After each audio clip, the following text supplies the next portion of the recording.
What's going on, Hoof listeners? Welcome into the Hoof Podcast on Thursday night.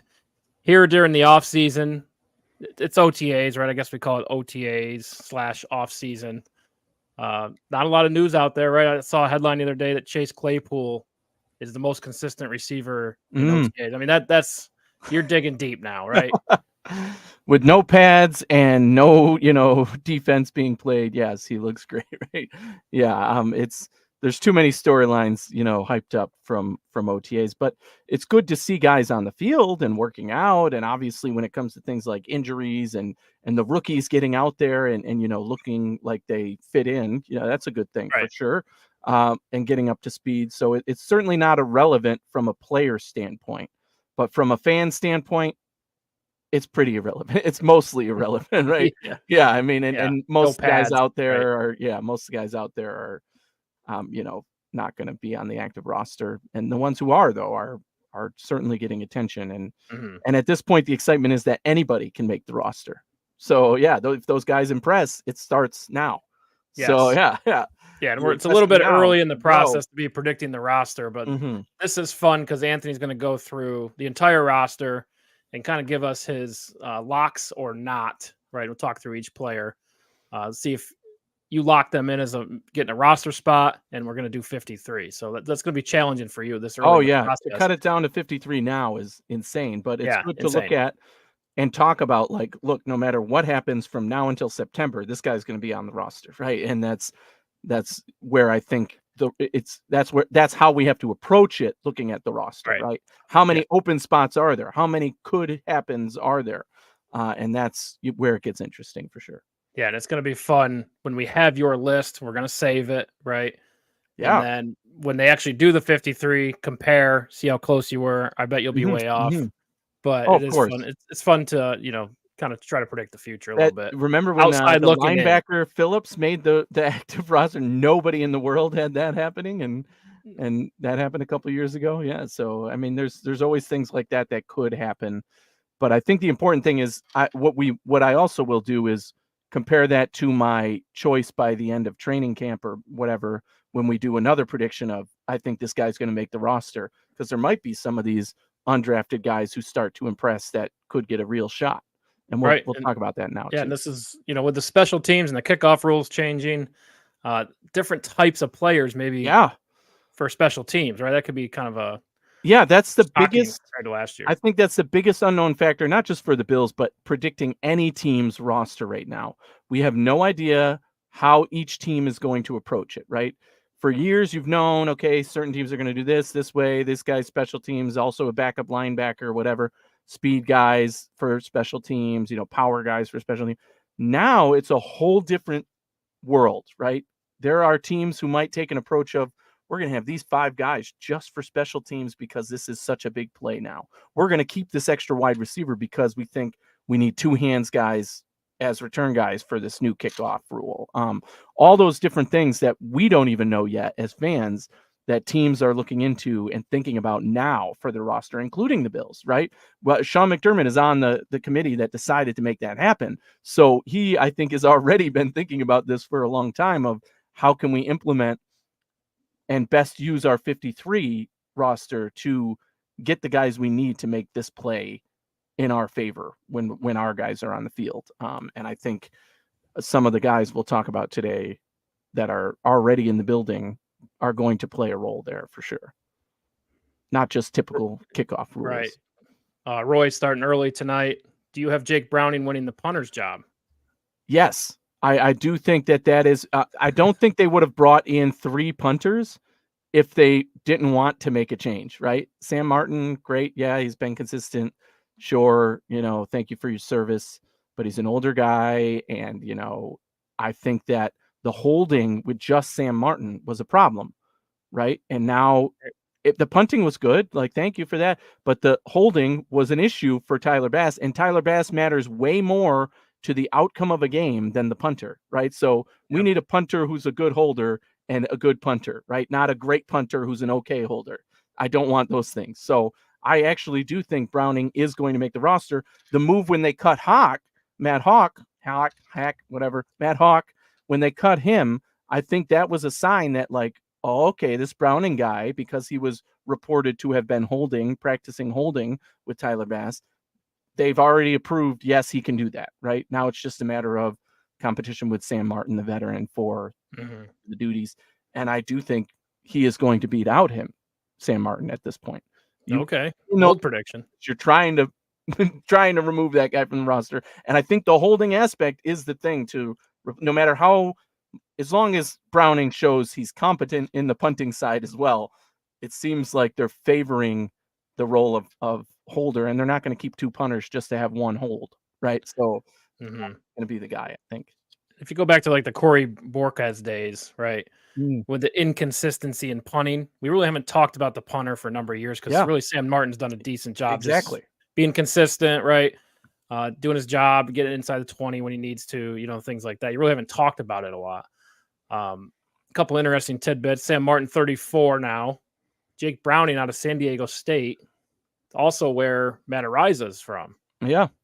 Same college. Yeah. And he was a better punter than Matt Ariza at the school. So like his average yards or his records, it was better. So he's interesting to follow. I think Matt Ariza's still with Kansas City. Yeah. If I'm not mistaken. So that'd be interesting to see if he actually makes the competing roster for a job there. Yeah. See if he turns into a elite punter. Because he had a lot of hype on him, right? He certainly did. Yeah, the punt god, right? But I think a guy like Browning is more, what you're getting, consistent, and obviously the drama that surrounded the whole Ariza situation was why he's not on the roster now. But yeah, this is a great opportunity for a guy like Browning, and I was excited to get that one. I didn't think we were going to start with punter, but hey, we're how many minutes in? Not even 10 minutes in, and we're hyping up the punter battle at camp. Yeah. But in all seriousness, when you think about field goals and their impact on the game, I expect the Bills to be in a lot of close games this year. It's not going to be 30-point blowouts all the time. There's a lot of good competition. We play a lot of good teams. You have to be consistent with your kicks, right? I don't expect Bass to make every kick from every distance in every game, whether all that plays a factor, obviously, and you're going to botch one every once in a while. But last year it got too ugly and too bad. And that holder job is very important. And I think that's where Brandon Beane and Sean McDermott said, this is a spot we need to upgrade. And it's going to have an impact on the game, and it's going to affect us in more games. There were games where Bass missed that the Bills still won. And there were games where he missed that it cost us the game. So they don't want that to happen in these games. And again, I expect it to be a more competitive season. It's not going to be one of these where the Bills are blowing out every team by 30. Right. Tighter games, the last drive matters, right? So especially if you can pin them back, any point in the game, flip the field. It matters more than you think it would, right? All right. So we ready to jump into this? All right. Let's start off with the quarterback room here. And lots of discussion. But I think you have Josh Allen as a lock, if I'm not mistaken. Absolutely. Josh Allen is a roster lock. I would say the most obvious of obvious throughout the NFL. Okay, so I already put that one in here, so we can skip over that. Looks like Mitch Trubisky is going to be the backup. I think that's pretty set in stone. Yes. I mean, are you happy about that, or as happy as one could be? Yes, sure. Do I want him playing extensive games? No, but he knows the system. He knows Josh Allen. He knows he's gonna be fine, right? I'm fine with him being the backup. Is there somebody I think could be an instant upgrade that if they get cut, all of a sudden we're going to move on from Trubisky? No, I think that Sean McDermott and Brandon Beane again brought Trubisky back, knowing, hey, we're familiar with this guy. We know how to communicate with him. He knows Josh Allen. They have a good relationship. It worked well before. Let's keep a good thing going, right? You want Josh Allen to stay healthy, but with Trubisky in the room, it helps Josh Allen in a lot of ways. It helps the team in a lot of ways. So I think he's pretty much a lock because I don't see them suddenly finding a guy who's available and saying, we're going to move on from Trubisky. So right.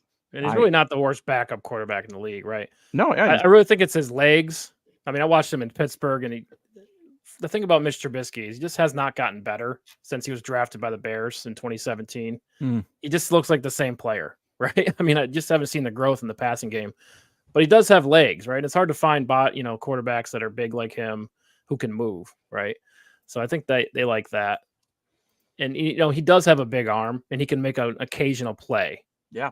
Expect a turnover once a game, twice a game. But you also get a play or two out of him in the passing game. So that's nice. All right, there's two other quarterbacks on the roster right now. Gunnar Watson out of Troy, rookie, and Shane Buechele. Shane Buechele, I knew, yeah. Texas and SMU, right? Both rookies. Do you keep a third quarterback? If they go to the practice squad, we're not going to say lock. We're just going to say no. Yeah, one of them will be on the practice squad. They'll be, obviously. And there's that third emergency quarterback thing. You'll have a quarterback. I think it's going to be however you pronounce it, Buechele. Is that how the proper pronunciation? Yep. Yeah. So I do asking me about proper pronunciation. Yeah, right. Yeah. I mean, now that is a position though. That is a spot where I don't think he's a practice squad lock either. It's a situation where, oh, hey, this other guy got cut and he's been a backup or a third stringer in the actual NFL and has experience. We want him to be our practice squad guy. So it's certainly upgradable when it comes to practice squad slot. But the third quarterback, whoever it is, will be on the practice squad and not on the active roster. So 2 down, 51 to go. Right, exactly. So two spots on the roster for quarterback. Let's move to running back. All right, let's start with James Cook, assuming he's a lock. Absolutely, yes, right. All right, so then it gets a little interesting here. We got Ty Johnson, Frank Gore Jr., Darrington Evans, Ray Davis. Starting with Ty Johnson. Yeah, this is where the word lock gets a little, I think when I initially said we should do this as a topic, I told you there's tiers to these things, right? There's lock, there's like expected, there's, most likely, maybe not likely, right? All these different categories. And I would put actually both Ty Johnson and Ray Davis in the most likely category, but certainly not locks, right? If I think that if, something were to happen and Frank Gore Jr. has just a phenomenal camp and they really like what they see from him, then that could mean something for one of those two guys, likely Ty Johnson over Ray Davis, because Ray Davis is the one they drafted. So Ray Davis is closer to a roster lock, but certainly if he underwhelms and Frank Gore Jr. does very, very well for whatever reason, that could happen too. But I fully expect, this is again terminology, right? I fully expect it to be James Cook, Ty Johnson, Ray Davis in that order, right? And those three to me will be on the roster as running backs week 1. So, and yeah, I mean, as much as we are excited about Frank Gore Jr. and what he can do and what he can show, he can turn into, right? Exactly. What he can do this year, kind of a stretch. Exactly. But down the road, like, seems like a good practice squad candidate if you like the work ethic, if you like what you see. Yes. So yeah, I agree with you there. So you have 3 running backs, right? Sometimes you see teams carry 4 running backs. I don't think the Bills run the ball enough to carry 4, but it has happened, right? It can happen. And we'll get into the roster flexibility later, but I just don't think running back is a position where you can be like, okay, this is somebody showed us enough to want us to carry 4. Those 3 guys, and I think all 3 of them are going to see action, right? It's not going to be James Cook 90% of the carries. They like to change it up. James Cook will be in there a lot, more than 50%, I'd say, but the other 2 are going to get action. And that's going to probably grow as the season goes on, right? So as the other 2 get more experience, Ty Johnson obviously having a year of experience already with the Bills, and being a veteran, they're not afraid to give him the ball. But I think we'll see, Ray Davis's opportunities ramp up as the season goes on, as the Bills tend to do with rookies. So yeah, that's going to be meaningful down the stretch. And obviously if you're able to keep Frank Gore Jr. on the practice squad, that's a hell of a move, right? That's if somebody doesn't steal him away from you for their active roster, it's not a bad idea to stash a player like that. And God forbid something happened to Ty Johnson or, one of the other guys, you can call up and say, hey, we've been working with you. We know what you do. To me, the running back position is an easy plug and play position, right? We've seen that throughout the NFL. You don't need to pay them big contracts. It's just next man up, get in there, do your thing, right? And so I think that if they're able to see enough out of him through training camp, and it sounds like they will for Frank Gore Jr., and they're able to keep him on the practice squad, That's going to be a heck of a stash, and I wouldn't be surprised if he sees time on the active roster just due to the, running back position is pretty intense position. You're always going to contact, basically. Right, so. right. And just got to keep reminding yourself this is not Frank Gore, right? Yeah. Don't get caught up in the name and yes, get the hype going just because of the he's name. a young kid, I think a lot of people are doing, right? A lot of people are excited about him.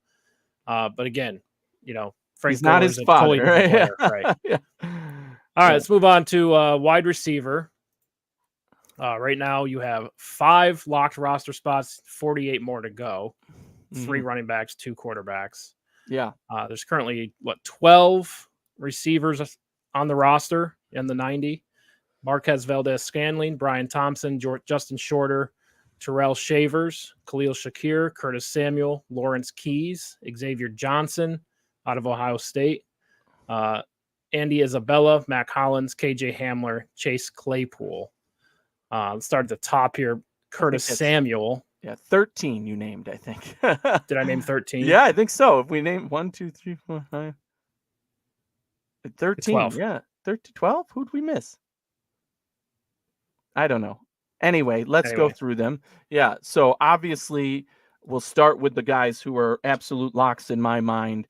Khalil Shakir, Curtis Samuel, and Mac Hollins, and obviously Keon Coleman, right? So those 4 to me are on the roster basically no matter what, right? Oh, yep, you're right. So I didn't have Keon Coleman on there because he's not signed. That's why. Yeah, that's why. Yep. I'm like, there's 13. I thought, yeah. So yeah, there is 13. Those 4 in my mind, and I know some people are like, well, is Mac Hollins really a lock? Yes, I think he is. Everything we've heard them say about Mac Hollins and everything we've seen from Mac Hollins, he might be a captain on this team, and it wouldn't surprise me the way they hype him up. The players, I'm talking about his fellow players and the coaches, the way they talk about him. And he has ability to play special teams. So I just think Mac Hollins is definitely included in that lock. And we're talking about wide receiver here. There's only those 4 guys in my mind that are absolute locks. Shakir, Samuel, Mac Hollins, and Keon Coleman. I do think this could be the year that the Bills only carry 6 wide receivers. And in my mind, the other 2 positions through those, what did we say, 13 guys, so only 4 are locks, that leaves a whole bunch of guys competing for 2 spots. But I truly believe that the Bills are approaching this as it's anybody's job. We're keeping at least 2 more. If you make an argument and you really show out, maybe we'll keep 3 more and have 7 wide receivers. That's, we've seen the Bills go with 7 wide receivers. It just feels like with this roster this year, there might be room to only go 6 wide receivers. However, it comes down to special teams, right? Those bottom 2 spots 100%. Yeah, are likely special teams, and that might be in the receiver room, that might be in the safety room.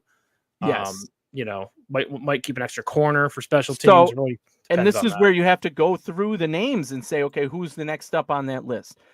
We talked about Chase Claypool at the start. He's been the hottest name since he's come in. I do think he has an upper hand in the fact that he is an NFL veteran. He's got a good attitude. He's coming in.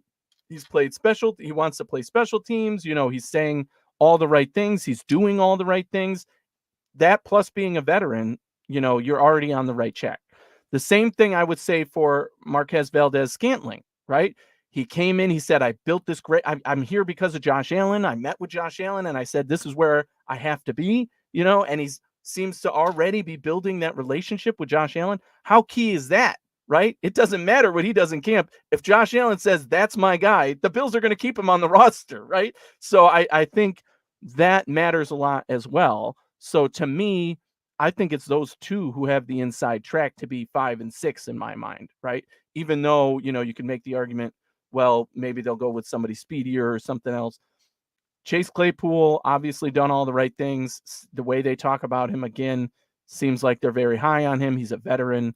That's going to help him. So you're going to give those 2 spots to Claypool and MVS? Not right now. So we'll come back to wide receiver because this is going to be a position of flex.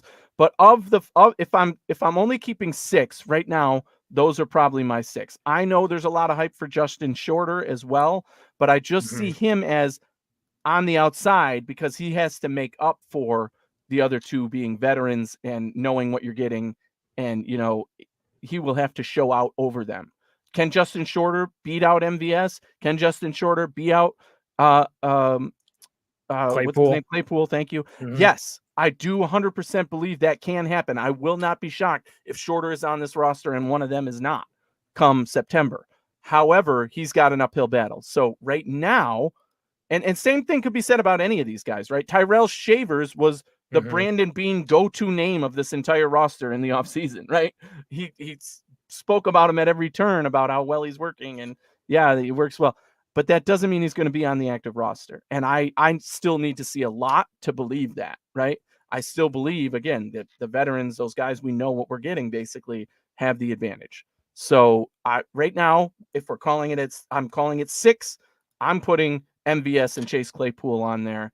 And just on the outside would be Shorter and maybe a Shavers or an Isabella if you want a guy who's a special teams, contributor guy. And certainly KJ Hamler is still in that conversation of could make the roster for those. Yeah, I think if he can show that he's healthy, that's the number one thing, right? Everywhere he's gone, there's been an issue, health issue. He hasn't really stayed long with the team. Yeah. But if he can come in healthy and be productive, I think they would take a shot at him, right? Yeah. If the roster spot was available for him. You saw his upside coming into the league, right? Right. He has a lot of upside, and it just hasn't gone his way, but he's struck out so many times. It's like you almost lose faith and just like, is he a bad luck type guy, right? It's like, because you go check his Wikipedia or whatever. It's just everywhere he's gone, it's been a different injury, and it's just been a hard road for him. All right, so you're sticking with 4 locks, or do you want to put in MVS and Claypool? 4 absolute locks. Yep. And for the moment, we'll call it 6 wide receivers, with the other 2 being Claypool and MVS. All right, so we're going to lock those in now. Man, if you would have told me that 2 years ago, I would have been like, huh? Yeah, Chase Claypool and Marquez Valdez-Scantling, neither one of those guys impresses me. But you got to remember there's the Josh Allen factor here, right? Josh Allen is the best quarterback. Any one of those guys, well, obviously MVS played with Pat Mahomes, but right. It's about relationship, right? MVS has already said he's building that relationship with Josh, and he really feels good about Josh. Right. And Claypool is showing it on the field already, right? In OTAs. But still, I'm sure they're all trying to kiss Josh's ass, right? Like absolutely. The key to making the roster is Josh says he wants you, exactly. Right? All right, so with Claypool, with MVS, you have 11 players locked. That's 6 wide receivers. 3 running backs, 2 quarterbacks. Yeah, and this is one we could come back to because I really think that special teams role, you could convince me Andy Isabella is that guy, or KJ Hamler is that guy, or Shavers, because that's the one they've been hyping up, or an Xavier Johnson, who is, a very good player who could show out and end up impressing this team to the point of making the roster for that. Yep. So it's a true competition for those 5 and 6 roster positions, and show me enough you could be number 7. So we'll come back to wide receiver. Yeah, that makes sense. You'll probably have some extras at the end. All right, so tight end seems pretty straightforward. The Bills have carried 4 tight ends in the past, counting Reggie Gilliam. So Quentin Morris, Dawson Knox, Dalton Kincaid, Reggie Gilliam, Trey McKitty. Yeah, so there is some intrigue there with McKitty. What does he have to show?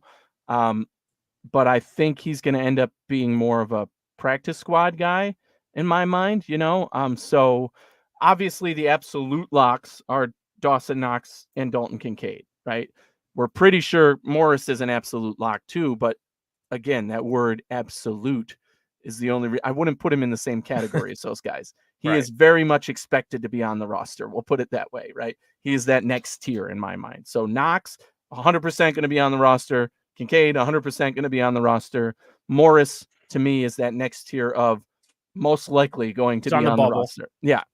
You like his game for that 3rd tight end spot, though, right? Because he can come in. Yes. He catches like 1 touchdown a year. Absolutely. I know, right? He's always in the play. Extra body in the run game, right? Kind of makes up for those blocking packages. Kincaid kind of struggled with blocking a little bit last year. You can put Morris in those packages to help him out. And he's always involved in the play, it seems, when he's on the field. Yes. I love that about him. Yeah. So I think he fits pretty well at that 3rd. They're pretty comfortable with that. Yes. Reggie Gilliam is the one that's tough, right? Right. Because now you're talking, I think they love Reggie Gilliam, right? He made the team as an undrafted free agent. Way back, he was the guy that remember I said he would make the roster over the Bills' favorite fullback at the time that everybody thought was going to be, blessed and guaranteed a roster spot. But he was my guy way back then, and I was one of the first to say that of anybody. And he's been on the roster ever since. Now you could make the argument, well, he's getting a little bit older. Is there somebody else we could put in here? He's still young, but I think they like what Reggie Gilliam can do, and the fact that he knows this team and this offense and all of that. I think he is still going to play that role, but he's certainly not an absolute lock in my mind. He's that next tier along with Quentin Morris of expected to be on the roster. Would surprise me if he's gone, but you could you can make an argument and maybe convince me that, hey, if you cut, this guy, then we could add this guy, at the end. And the guy being cut in this case could be Gilliam, but I don't see that happening. Right. Because, also special teams role. Yeah, right? Again, player. That's exactly what I was going to bring up. Yeah. Now, special teams role, when you're talking about, okay, new special teams rule, that's where I think this could be a factor. You could convince me Reggie Gilliam is no longer the body type we want on this special teams role and no longer the guy we need. So we need one of those wide receivers to be the extra hands and the extra whatever. And so Tyrell Shavers is going to make the roster and Reggie Gilliam is going to be cut. Would that surprise me? Absolutely. But could that happen right now? Again, with these new kickoff rules, we don't know what the team is thinking. And if that's ultimately what happens, that could be the reason why. So don't, put that off and say, oh, there's no way they're going to keep a seventh wide receiver over Reggie Gilliam, because that could in fact be the case if it comes down to special teams play and how they're factoring that kickoff. Yep. So you got 3 tight ends locked. Do you want to leave it like that for now? Come back to Gilliam. There's also 2 other tight ends, Mason Fairchild, Zach Davidson. Bodies at this point. Bodies, right. Yeah, right. yeah. So maybe a practice squad spot. McKitty to me is the ideal practice squad guy, has some experience, can do that.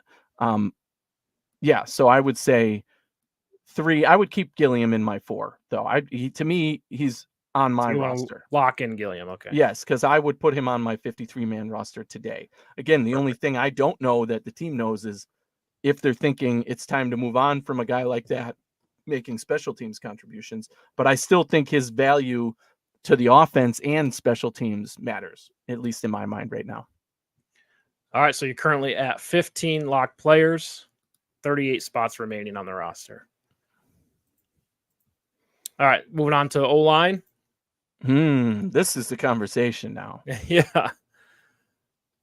Let's read them off here. We got Osiris Torrance, Tylen Grable, Richard Garangi, Michael Fulton. Is it Garage? Yeah. Okay, yeah. I knew I'm going to mess these up.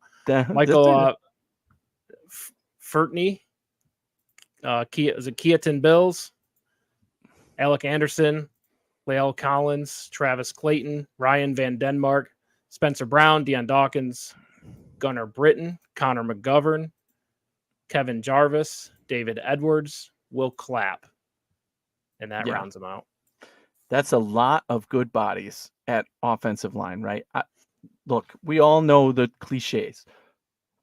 Football is won on the line of scrimmage with the defensive and offensive lines and that battle, right? And you want big bodies on the offensive and defensive line. And every team is going after offensive and defensive line, no matter what, right? As much as we talk about the quarterback and the flash playmakers, it's about the defensive and offensive line. And offensive line is for any team, you're keeping 9 guys, right? I mean, you have to, basically. You need the bodies at that position. And the Bills, I think, tend to keep 9 or 10 at times, right? Right. Or they usually cut one with the versatility. If they find a player who can play tackle and guard, exactly, then they might go 9. And we have a lot of those guys now, or center and guard, right? So if I'm looking down the list, I mean, obviously start with left tackle. Who's your starting left tackle? I mean, obviously Deion Dawkins, right? Okay. So you Deion Dawkins. Now we'll go to the other tackle side, right? So we'll go Spencer Brown. That's definitely a lock. Osiris Torrance. That's definitely a lock. Now you have, I'll call Connor McGovern a lock, right? But the question is he playing center or is he playing left guard, right? So that is, I mean, Starting a ideally, center, starting a guard, right? yes. So he's a lock. There's no question in my mind he's a lock. But where is he going to play is of question, right? So let's just slot him at center for now, right? If that's the case, then we need a guard, and indications are that they think Edwards is going to be that starting guard, right? So if Edwards is that starting guard, he would obviously be a lock for the roster. And even if he doesn't win the guard job, so now let's shift. We're going to put Connor McGovern at left guard. Center position is open. Obviously, the only guy on the roster that would be is Van Pran-Granger, right? So I would put Van Pran-Granger as a lock to make the roster. I would put Connor McGovern as a lock to make the roster. I am also putting David Edwards as a lock to make the roster because of his sixth offensive lineman role that he played last year. At the very least, he's that guy again, right? He's that guy. If ideally for me, if this works out, Van Pran-Granger at center, Connor McGovern stays at left guard, boom, you have your starting five. That leaves Edwards as the same role he played last year and ability to play guard and if needed, right? And shift that around if needed with injuries and what have you. So that versatility is important, but those six in my mind, absolute locks, right? No question about it. The starting five, if you will, the expected starting five, or what the Bills are saying is their starting five, plus Cedric Van Pran-Granger, absolute locks in my mind. The rest of this roster gets so interesting. And what I love about this position is I think Brandon Beane knows what he's doing. I mean, this is the best case scenario. It's a premium position loaded with talent that has lots of competition. And ultimately, you could have trade pieces out of here for teams, right? For example, the swing tackle positions, right, on both sides. Who's going to be your next tackle up, right? And that, to me, could be any of these tackles.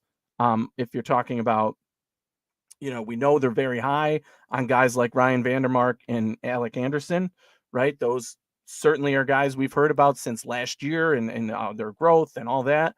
So to me, they're in that next tier of likely to make the roster, but not locks, because could somebody else come up and say, impress enough to take that job?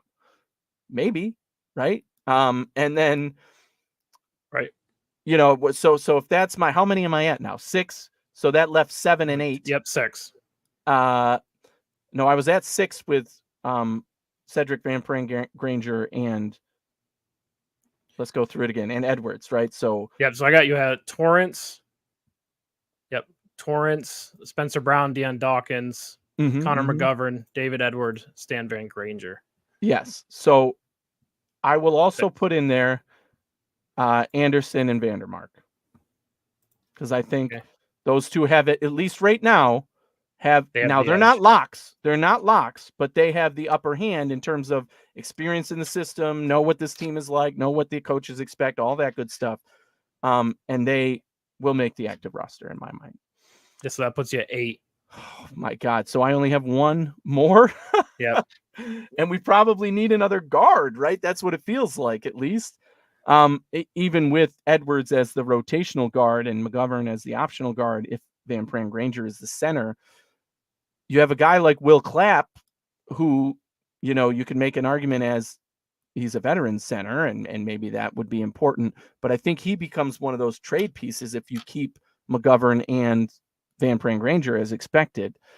Lyle Collins, right? Experienced guy. But to me, I just had zero expectations of him when they signed him. I think that's more of a flyer, bring him in, see what he's got left, and if he does show out, even if he does show out, trade him, right? You're not going to keep him, right? So, or end up cutting him at the end. I would love to see Keaton Bills make this team. I would love it. Sell a lot of jerseys. It's already selling a lot of jerseys. And his number, that was absolute golden marketing. The guy's name is Bills, and you put the year the Bills were founded as his number, 60. That is unbelievable. I'd buy that jersey tomorrow if I could. So, I would love to see him as a guard, make the roster just for that reason. I mean, he's talented. He can sure, he could make the roster, but I believe it's a true competition after that. And a lot of these guys are not going to go away, right? If enough, those veterans will, right? If we cut Lyle Collins, he's going to end up somewhere as a swing guy for somebody, right? Offensive line is just too premium of a position. That's why I do think there's trade bait there, right? And same thing with Will Clapp, right? You cut a Will Clapp, he's going to go somewhere as a veteran depth roster guy, right? And they do have one draft pick in there, Taylor Grable. Right, he was drafted 6th round. So when you draft a player, you're invested. Does he make the roster? Still questionable, but I mean, there's more investment in him because he was drafted. Mm-hmm. So, yeah, it's just tough. And you know, Travis Clayton, right? International player. Well, he doesn't. I don't think he'll be on. He's a free roster. He's a free roster spot on the practice squad. Yeah. So, and you drafted him, so you can keep him for the full year. But if he makes the team, he'd count, right? He would, yes, as the 53, but he's not going to, because that would the whole reason for drafting him there is so you have his rights. You could carry him, stay on the roster as a practice squad player for the entire year, and nobody can scoop him. Nobody can scoop him. So he's a free roster spot at that point. Yeah, I think it has to be guard. So am I really, unless they say, I could see them saying we're going to keep Will Clapp, and he could be our center guard guy, as well as, you know, the other, again, the guys we already talked about, Van Granger, who maybe they've already said they're going to give him snaps at guard. So we'll see what that looks like. And obviously, if Edwards is the starting guy, then, you know, you'll have him there too. So I that's where, so for right now, I'll put Keaton Bills. I think he's going to be my 9th, right? That's 9. Yep, 9. 9 for the lineman. Puts Edwards, McGovern, Torrance, Spencer Brown. Yep. Puts you at 24 Vandermark, on offense. Alec Anderson. Yep, let me read them off for you here. Osiris Torrance. Yep. Keaton Bills, Alec Anderson, Ryan Van Denmark, Spencer Brown, Deion Dawkins, Connor McGovern, David Edwards, Stan Van Granger. Yeah. Okay. So that's 9 offensive linemen that I'm keeping. And if you had to convince me to keep 10, I'm trying to think who would be my 10. Probably Will Clapp.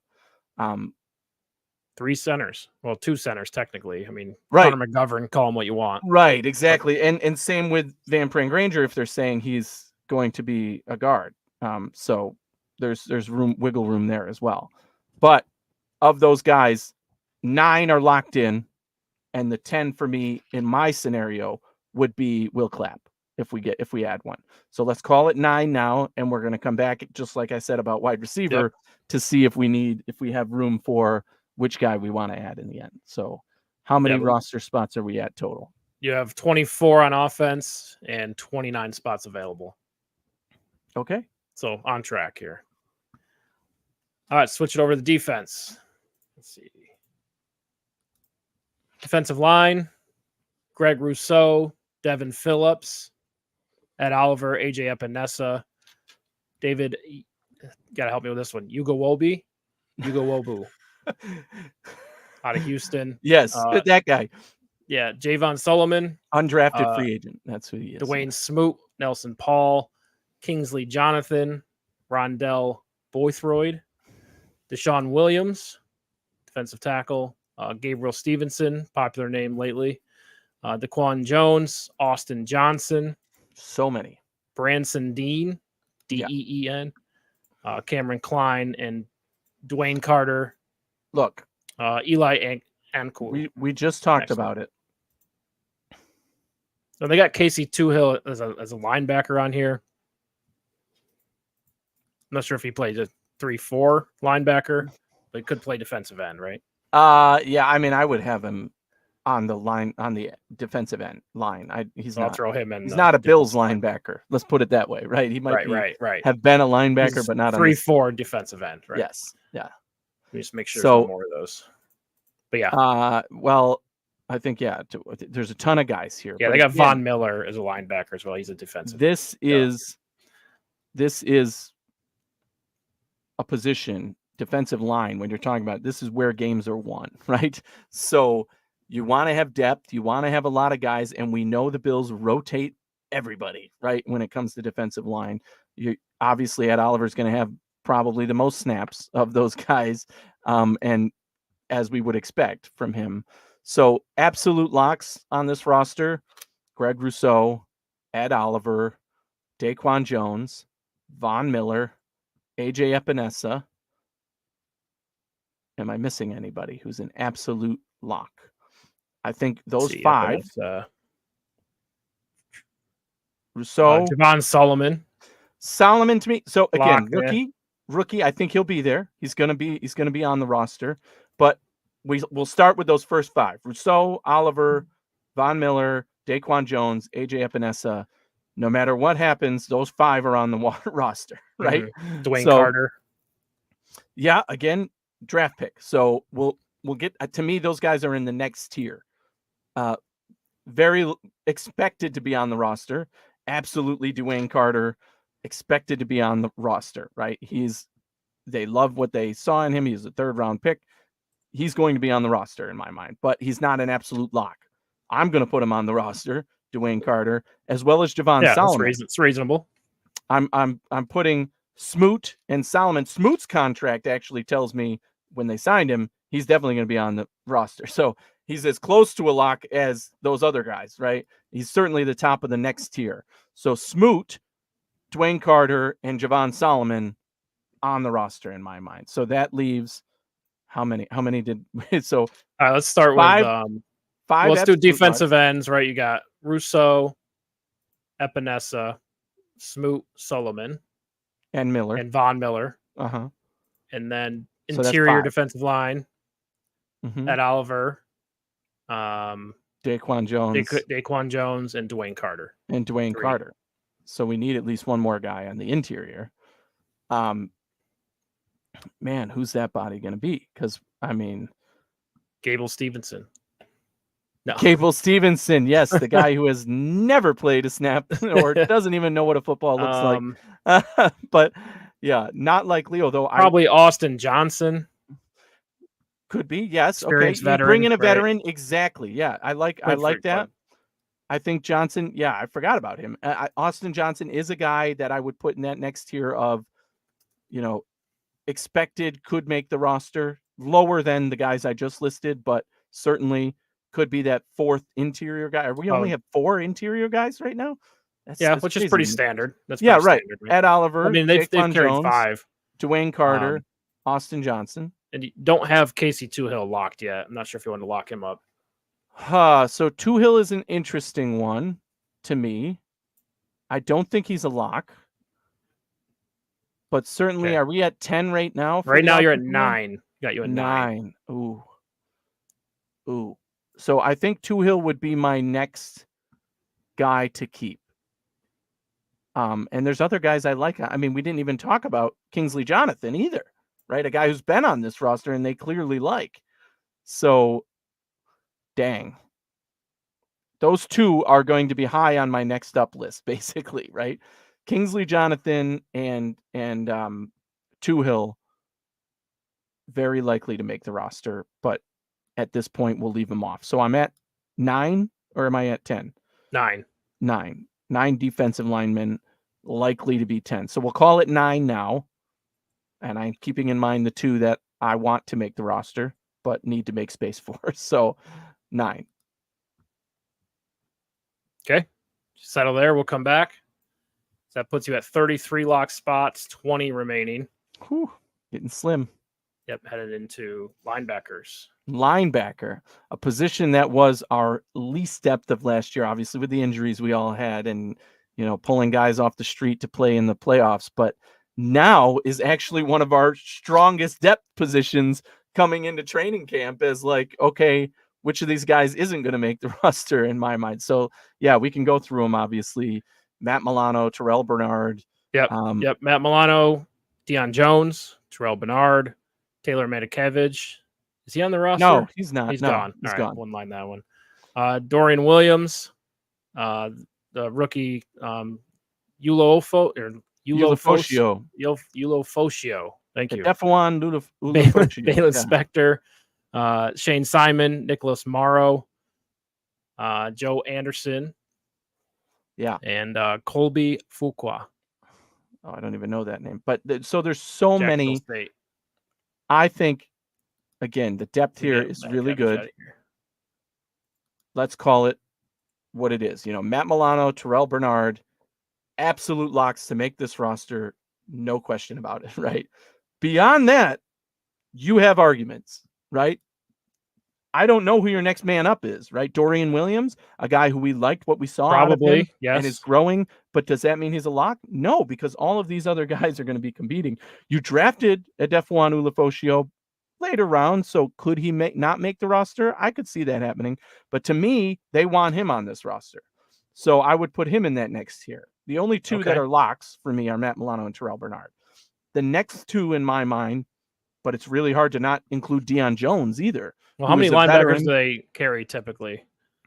That's a good question, right? So I'm trying to think of last year's roster. It was at least 5, right? So 5 or 6, right? And I think this is the year that they could keep 6 for that reason. Could be 5 because they play a lot of nickel, right? You only need and I was exactly, and I was going to say that in a best case scenario, 2 of them play. That's it, right? We want Matt Milano and Terrell Bernard every single snap this season, right? Like that's it.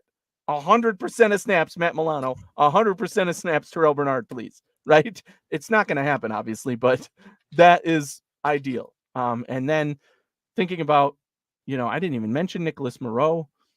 Yeah. Balin Spector. So this is so deep now. I definitely think Milano. Well, I think you look at Moreau for special teams, right? Yeah. Yeah. You can almost lock him in that spot, in my opinion. And I like Dorian Williams as well. He played a lot more late in the season.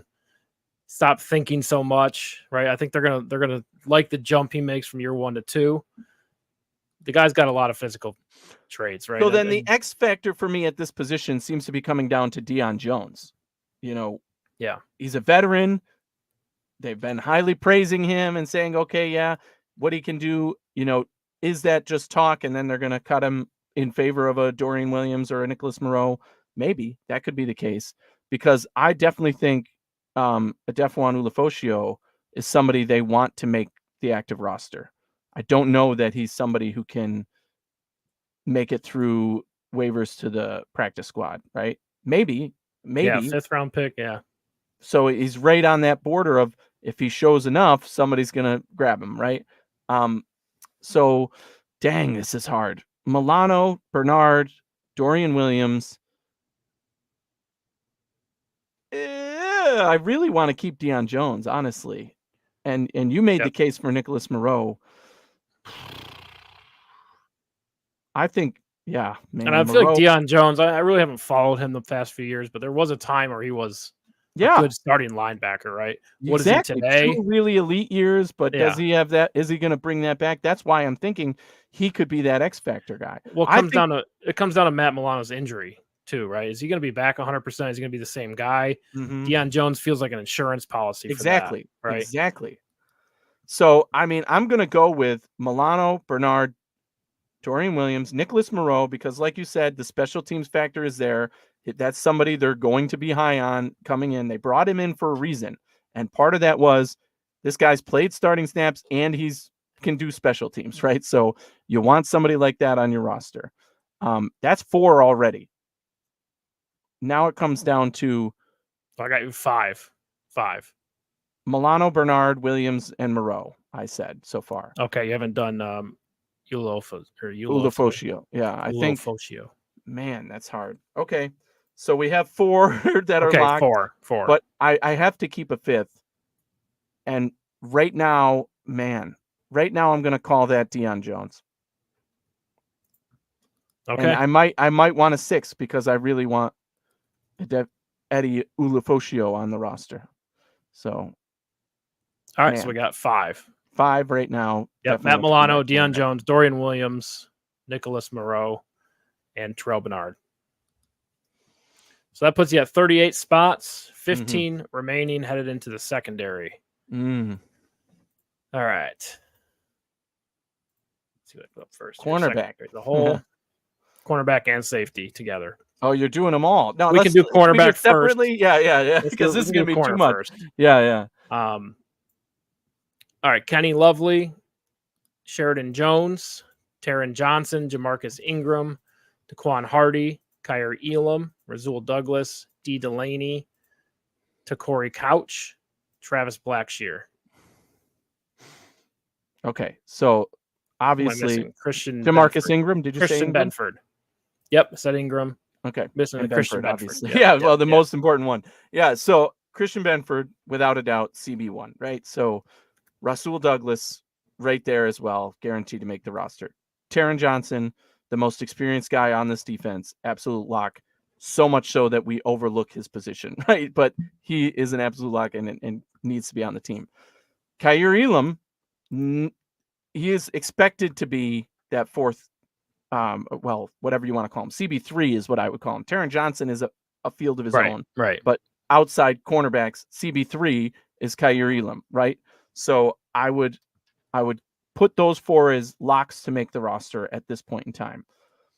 Fair. My next guy who's going to make the roster in my mind is Daquan Hardy because of special teams, right? That's why they got this guy. He was basically a 6th round pick to be their return man. So as long as that works out in training camp, to me, he's going to be on the roster. Not an absolute lock, but expected lock, right? So I do expect him to be there. So for me, that's already 5, right? 5 guys. So of the next group, to me, only one more makes the roster. And who is that one? That's going to depend, right? I really think that Ingram has the high ground because they spoke so highly of him last year, all throughout the year. Has experience, again, knows the coaching staff. So I'm going to put Ingram as the 6th guy. Okay, so 6 corners. Yes. Who backs up Taron Johnson?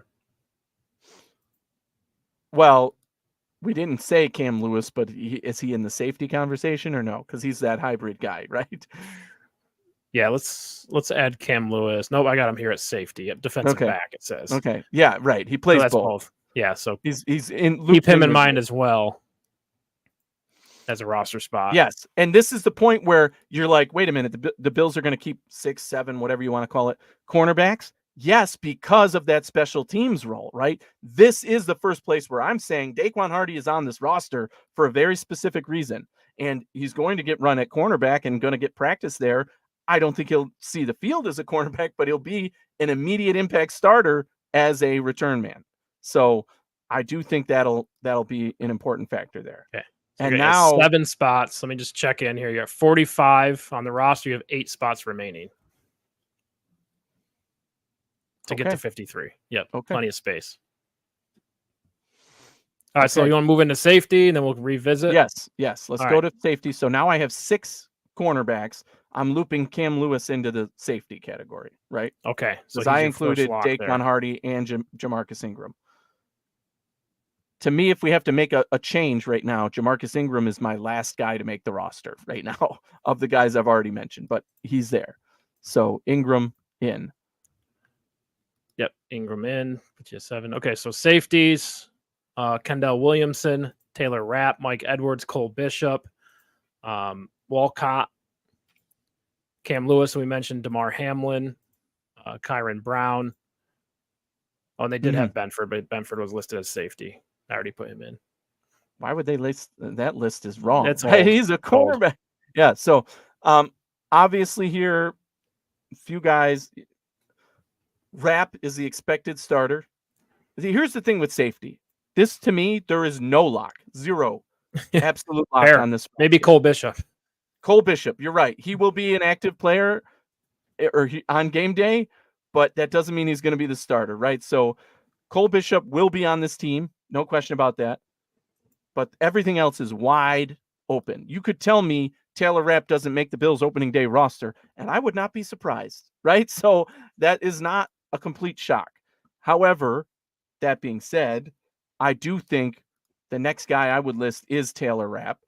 The coaching staff clearly has something for him and sees something in him that they re-signed him after a year. It was kind of a trial year with Taylor Rapp. I was not impressed. I did not want to re-sign him. The team obviously saw otherwise, right? So Sean McDermott said, I like this guy. He has enough ceiling. We can bring him in. So we also bring in Mike Edwards, right? Yes. Who probably competes with him, right? So will he start? 100%.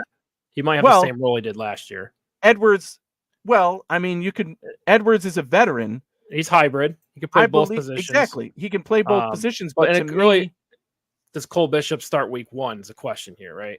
Yes, and no is my answer to that right now. No, I don't think Cole Bishop starts week 1, but I do think he's on the roster, obviously. So then Mike Edwards likely makes the roster. Then Edwards and Rapp would be your potential starters, barring something crazy happening.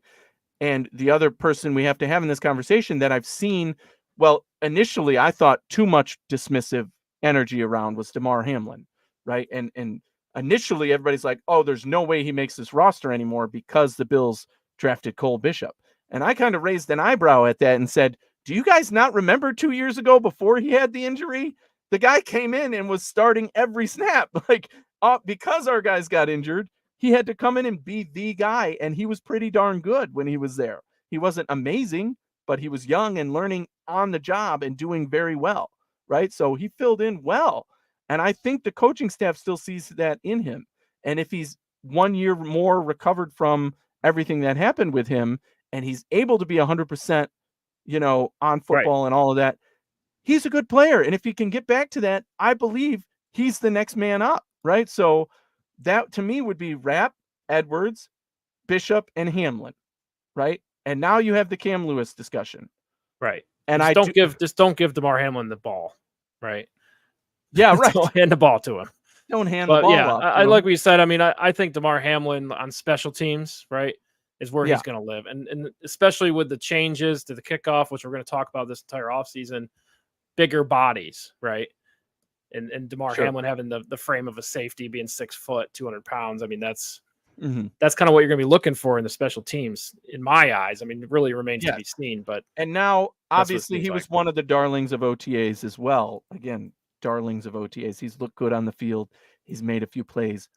It means nothing in the long run, other than he's playing football, right? He's playing very well, especially for somebody who died on the field and is now part of this roster and knows that he's fighting for a spot.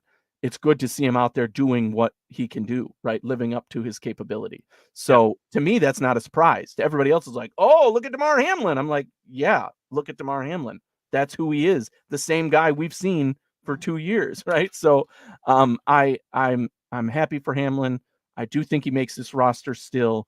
And to me, that would be it. I'm also keeping Cam Lewis in this situation. So that would be 5 safeties. 5, which works out because you're at 49 roster spots. You have 4 remaining. We're going to have a kicker, going to have a punter, and a lead snapper. That's 3. So you'll have 1 after that. Right. So we have. Right. We've already talked about Jake Browning. I do think he ends up being the punter.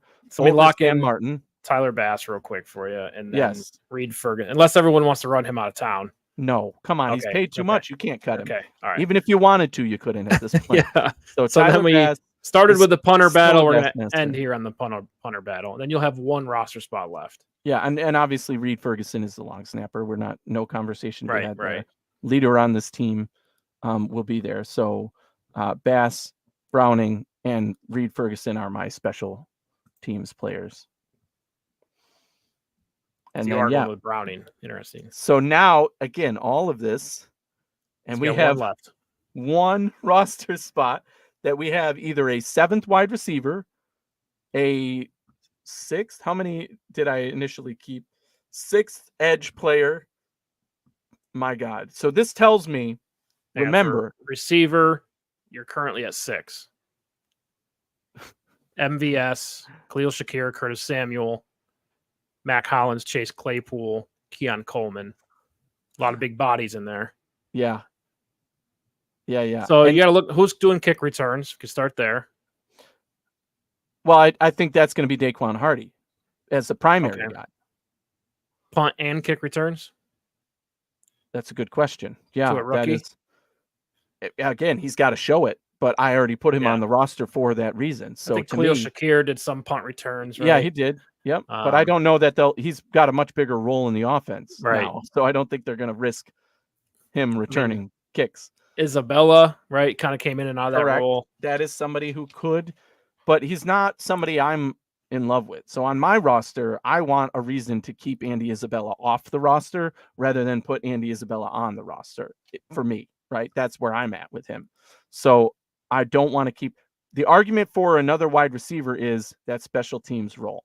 The problem I'm having, and this is where I'm at, is that defensive end room of, that we know they love to rotate. Rousseau and Epinesa probably going to get the most snaps there, right? Yep. Von Miller, we know who he is at this point in his career. We want him to show flashes again and be that guy again. Still not going to get a lot of snaps. And then Smoot, who they brought in to be that guy, and obviously the rookie Solomon, who's going to see very little action to begin with, right? Right. So as he's learning, and I think what I said during the draft will still hold there, that Solomon's main role is to learn from Von Miller. So, because he's basically the same body type. I think the Bills use that money, that $10 million that they have, the cap space, the roster cut down day, and we insert another edge player on this roster as a sixth edge player in my mind. So that guy is TBD. However, there were two who I said I wouldn't mind keeping. Kingsley Jonathan, and I had Solomon on there, right? So Tuhill was the other one that I was borderline with. Yep. So, Tuhill. Oh man, for this activity, we'll go with Kingsley Jonathan, right? And the reason I'm saying that is for this 53-man roster, Kingsley Jonathan is likely to be replaced in my mind by whoever it is the Bills end up finding from either cut down day or trades or whatever. Sixth rotational to edge player who can actually contribute. Who beats out Casey Tuhill, you're saying? Correct. Okay. Yes. And obviously, again, Solomon, lots of potential, needs to be on the roster. Don't want somebody to scoop him away, but not going to see action really. So it sounds like a lot to say 6 edge players. Wow. But Von Miller is one of those who we don't want to see a lot of snaps, obviously. And we know that's a position they rotate a lot. So give me Kingsley Jonathan / replacement player, right? So in my 53, it sounds like Kingsley Jonathan is that last guy, to make the roster. But it's not because of his talent level. I mean, there's some, you could make the argument, I put Ingram on the roster. You could tell me Ingram doesn't make it, and we only keep 5 cornerbacks and Cam Lewis, who would be you can miss 5 safeties. Match, right? Yeah, right. So 5 cornerbacks. I'm sure the safeties. Coordinators will have input on that as well. Yes, it comes down to a luxury pick, basically, right? Yes, which I think you're pretty close here, right? It's the gaps between who's going to play and who's developing is pretty clear in a lot of these rooms. So I think it's a little smoother than it has been in the past, but there is a couple spots that are super hard to narrow down. But I'll just run through it and see how many you had per room here. So we had 2 quarterbacks. You had 3 running backs. 3 running backs. Well, depending if you're counting fullback as Gilliam or... No, I got Gilliam as a tight end. So. Yeah. So then 4 tight ends. Yep. 6 receivers. 6 receivers. Now that's low, right? Normally, low. But you have 4 tight ends. Exactly. Mix and match, but they're all big bodies. So it's like you look at the receiver room and you're like, okay, well, MVS, Curtis Samuel, Khalil Shakir, kind of the faster guys. And you have the other big guys. The in-between's kind of like more of the same, it seems like. So I agree with 6 at this point. We'll see. They bring more people in. Somebody flashes in the preseason. This is way too early to be doing this, but that's kind of why it's fun. Exactly. But yeah, so 4 tight ends. Had Gilliam in the tight end room there. What did I say about linemen? It was 9. 9. Yep. 9 linemen. 10 defensive linemen.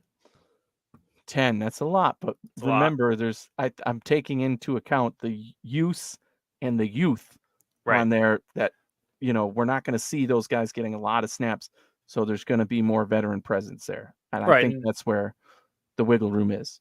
Right, and how much is Von Miller going to play? He rotates in and out, we know that, but will that rotation shrink? Right, might need to fill up, backfill that position a little bit. All right, so 5 linebackers. Just cornerbacks, you had, 5 that are listed as cornerback, plus Cam Lewis. Yes. You can put him in either one probably, but let's say 5. Or I'm sorry, 6 with Benford. 6. Yep. Because I had Ingram making the roster, right? Yep. So then safeties was 5. Yes. 3 special teamers, lead snapper, kicker, punter. Right.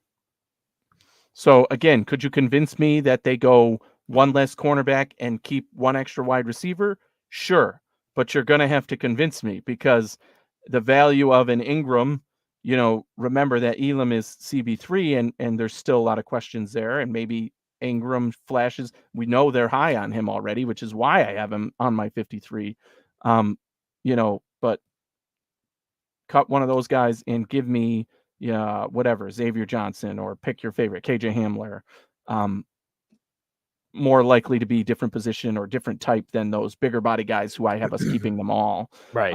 And it's not out of the question to then say Claypool looks good, but then they decide that MVS and Claypool are redundant, and MVS has a better chemistry with Allen. Claypool had a great training camp. They trade Claypool for a 5th round pick or something. Right. And Shorter makes the roster, right? Exactly. Right. Yeah. So there's certainly wiggle room to play with there. But right now, I'm at 6 for wide receiver. Yeah. Yeah. So if we had any surprises, I guess Frank Gore, kind of a surprise, probably practice squad, maybe cut.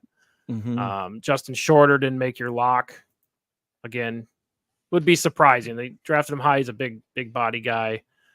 So yeah, that one could go either way. What other surprises we think we got? Andy and Isabella, not really a surprise. KJ I mean, Hamler, the not really a offensive surprise. line room, if you're talking about, wow, I mean, I had Will Clapp making it, but if you're talking about Will Clapp, Lyle Collins, there's a lot of guys there that we didn't even talk about Garage, really. Richard Garage. Right. He could be on the active roster and it wouldn't surprise me, but I just didn't put him there, right? So surprises, maybe not. Keaton Bills making it, I think, is a surprise, but that's a huge surprise. In my list, I needed another guy who was a guard, and I love Keaton Bills, so I want him to make the roster. That's an Anthony roster slot right there, because I just needed a guard, and I really like his name and his upside. So yeah, hopefully that works out. Yep. So that's the O-line. Nothing really major. Defensive line, Casey Toohill, probably. Yeah, we talked again about that. on the bubble. Is it surprising? Not really, right? Balin Spector, very big surprise. Yes. Did not make it. It's hard. That linebacker was the toughest room right now. The linebacker room was the toughest room. Now, I kept Deion Jones. Could you cut Deion Jones? Certainly. He's a veteran, whatever. But just McDermott in general, that leadership, that veteran presence is something he's more stable with. We talked about it. We don't know what Matt Milano, what's going on with him, right? Now, they have Nicholas Moreau, who's played a lot and, can play special teams. But are you more comfortable with a Moreau than a Deion Jones in at starter if needed? I don't know. So that's why I had to keep him. Right. That when training camp starts, you hear the reports. When preseason starts, you go watch the games. It's the only insight you really have. All the others as a fan, right? Mm-hmm. Really the coaches just got to pay attention. Who's practicing harder? how are you going to use them? What's our plan for this player? And we don't really get access to that, right? So it's fun to pay attention to, but you have such limited information as a fan when it comes to training camp and position battles. It's really a lot of hearsay, right? Exactly. Yeah. But then, when you see it, midway through the season, it all makes sense. Mm-hmm. So there could be more surprises, Yeah. Think about Terrell Bernard, right? Yeah. No sooner than last year were we talking about the Bills having to replace Tremaine Edmonds and nobody showing up and nobody taking the lead to be that starter, right? There was a battle at camp. It didn't look like we were confident in either answer. A lot of us said to start the season, this is the weakest position on the Bills.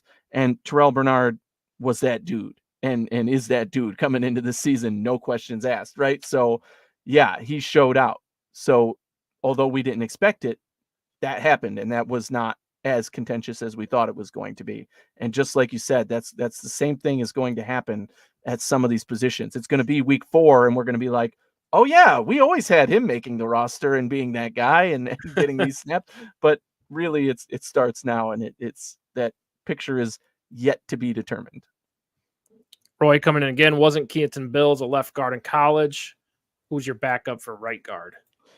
Yeah, that's again, that is the question then. Who's your guard? Keaton Bills. Put him at right guard just because he can. I don't know. That I'd say he's your right? long shot pick in the whole roster. Well, if that undrafted. honestly, let's talk about that, right? Osiris Torrance goes down, he's gonna miss a game, right? So who's your right guard? I think that's a situation where then you say, okay, Vandermark is at center, left guard is going to be Connor McGovern. Who's going to be at right guard?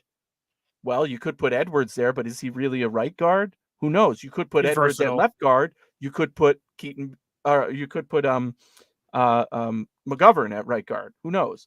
So there is some questions there. That is a question I think that will get answered in camp, because we're going to see who they rotate in at right guard. Those guys are all going to get snaps there. Somebody said in the chat that Garage is seeing snaps at guard, right? Yes, he's a tackle by training, but could he play guard? Well, we know they like that versatility. So, and if he could do that, you're closer to a roster spot already because of that versatility. So, and that's probably what they're looking at. Is like, okay, nobody really here has experience the right guard, or as backup. But who's versatile? Who could do it? Yeah. Right. And I'm sure even a guy like Keaton Bills is going to get opportunity at right guard because that's an open position. Like he did play left guard in college, all 36 starts. So that's good insight. Yeah. So right guard will be that position of rotation, because I don't think there is a clear answer to that right now. Even if you said who's the next man up at right guard, we have to think about that. There's not a clear answer of, well, this guy's a right guard. I keep thinking like versatility. What tackle could play guard, right? Yeah, exactly. They like to go from tackle to guard to tackle, or guard to center, right? It seems like there's a lot of guard to centers on the roster, but who can play guard that's currently listed as a tackle would be the question. Yes. And will one of the center, I mean, Will Clapp, I don't know, has he ever played right guard? Will Clapp? I don't know. So we'll have to look that up. Yeah, because the other thing that I could think is if they're planning, all we heard from Bean was that Cedric Van Pran Granger will get snaps at guard, right? They're going to try him at guard just because they like the versatility, and they can, right? He is a center, but they're going to try him at guard. So maybe he could be tried at right guard, right? And if you're really 100% confident that Connor McGovern is your center going into camp, then you want to have a Cedric Van Pran Granger earn his rotation on that starting position on that roster by saying he's a center and a guard. And how do you do that? Maybe he's the number 2 guard, right guard, right? So I think that is another position that could be, we just don't know. We'll have to see who gets those snaps in training camp, and not in OTAs, right? So when they're actually facing competition. So that'll be fun. All right, Will Clapp, he's been listed as a center through his whole NFL career with the Saints. The Chargers, it's funny, this has him at tackle for the Chargers last year, but we know he played center when there was an injury, so he transferred to center. Yeah. That he had the most starts, 11 starts. But he's a big guy, right? So, if you're looking around the roster, I mean, he's 6'5". He's a bigger guy. Yeah, 6'5", 311. I mean, that's. If we learned anything from McDermott and Bean, it's that offensive line is versatile, whether they list it or not, right? It's big athletic guy, stand right here. Your tackles are guards. Yeah, exactly. Right. Yeah. Exactly. Cool. So, thank you, everybody, for tuning in with us. We're going to hold Anthony's feet to the fire when the roster's actually finalized. We'll go through and compare. June to when's the roster get finalized? Late August. So that'll be a fun exercise. But thanks for tuning in with us, and we'll see you next Thursday, 7:30. Running a little late tonight, but we're back on track for 7:30 next week. Yes. Thank you, guys, and as always, thanks for kicking it with us.